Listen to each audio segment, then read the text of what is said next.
Shalom, kembali bersama saya Pendeta Yunus Lokapitang dalam renungan bersama. Pada saat ini kita akan belajar firman Allah bersama dari kitab Yeremia pasal 9, Yeremia 9 ayat 23 sampai ayat yang ke-24. Demikian firman Allah. Beginilah firman Tuhan, janganlah orang bijaksana bermegah karena kebijaksanaannya, janganlah orang kuat bermegah karena kekuatannya, janganlah orang kaya bermegah karena kekayaannya. Tetapi siapa yang mau bermegah, baiklah bermegah karena yang berikut, bahwa ia memahami dan mengenal aku, bahwa akulah Tuhan yang menunjukkan kasih setia dan keadilan dan kebenaran di bumi. Sungguh semuanya itu kusukai. Demikian firman Tuhan. Kita mau belajar firman Allah pagi saat ini dengan tema mencari kesukaan Allah. Mencari kesukaan Allah. Nabi Yeremia sepertinya mengkontraskan antara apa yang manusia suka dan apa yang menjadi kesukaan Allah. Kesukaan manusia yang membuat mereka bermegah itu berpusat kepada kebijaksanaan, kekuatan dan kekayaan. Tetapi firman Tuhan mau mengajarkan kepada umat Israel bahwa untuk mencari kesukaan Allah bukan berpusat kepada hal-hal yang bersifat sementara, tetapi dia harus berpusat kepada hal-hal yang bersifat kekal, yaitu berpusat pada pribadi Allah sendiri. Jadi yang menjadi kesukaan Allah, yang harus menjadi cita-cita kita selama kita ada di dunia ini adalah kita mau memahami dan mengenal aku. Tuhan katakan semuanya itu kusukai. Jadi apa yang menjadi kesukaan Allah, kita memahami dan mengenal Allah.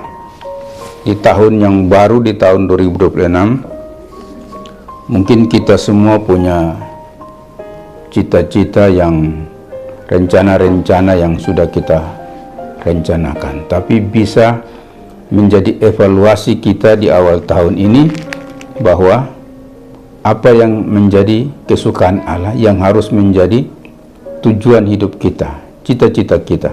Bagian ini adalah kita mau mengenal Allah, mengenal Yesus pribadi dan karyanya makin dalam lagi.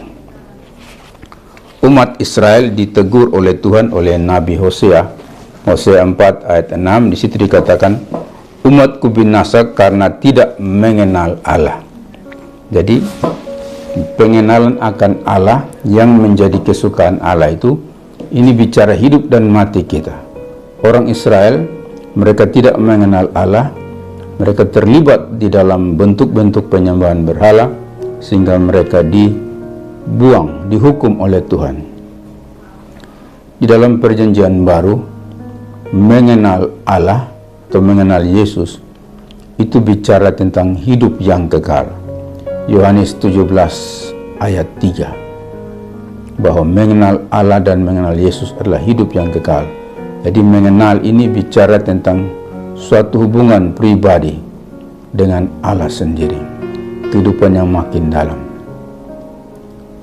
Ayub, dia mengalami pencobaannya dalam hidupnya. Suatu hari semua yang dia punya, dia miliki, meninggal sesaat. Jadi iblis mendakwa Ayub di hadapan Allah. Tetapi Tuhan mengizinkan Ayub mengalami semua penderitaan yang hebat. Dan pada akhirnya dalam ayat 42 ayat 5, di situ Ayub katakan, dari kata orang saja aku mengenal engkau, tetapi sekarang mataku sendiri memandang engkau. Ini bicara bahwa Ayub mengalami pengenalan akan Allah. Tak kala Allah mengizinkan dia mengalami pencobaan yang berat, dia naik tingkat dari mengetahui kepada mengenal. inilah yang menjadi kesukaan Allah. Kita mau mencari pengenalan akan Allah dalam tahun 2026 ini lebih dalam lagi. Pertanyaan praktis, bagaimana kita mencari kesukaan Allah, yakni mengenal Allah itu?